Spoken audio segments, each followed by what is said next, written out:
I feel like this collection is owned by the public. I look at myself as the guardian of the collection, and so it's important for me to continue to share this collection with the public.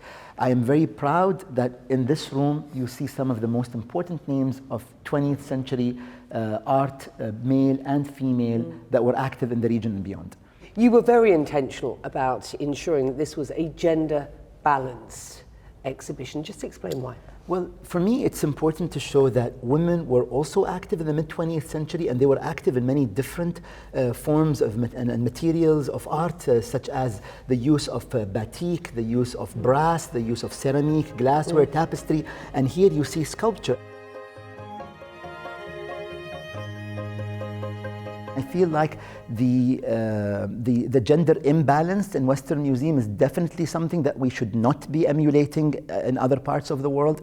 And I thought I have the opportunity to take a radical step and say no more. From now on, we will only be showing gender balanced displays across our exhibitions. This collection here certainly has a social and political narrative. Just explain. So there are several kinds of political art. There are artworks created by artists who were political artists, such as Khadija Riyad, who is shown behind you in this shot, who was an abstract Egyptian artist active since the 1930s. And Beyki, she hosted in her home gatherings of the Art and Liberty group in Egypt, which was a radical leftist group that stood up for artists in Europe at the height of the Nazi suppression of artists before World War II. On the other hand, you have artists who created political depictions in their work, such as Layla Nseir of Syria, many others, Mona Hatoum, for example, of Palestine, and so many other women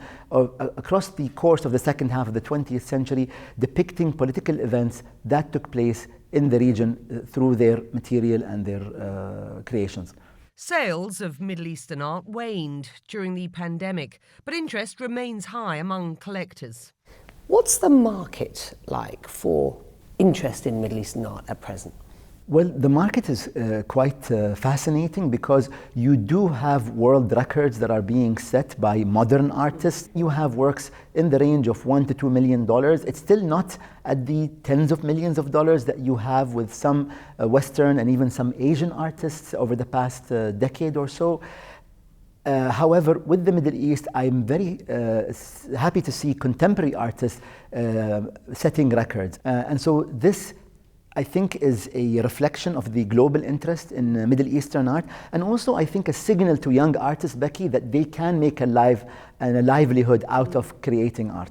You talk about using an exhibition like this to knock back the misperceptions or misconceptions about the region's art. What do you mean by that? What are the misunderstandings, and what are you doing through this exhibition to address those?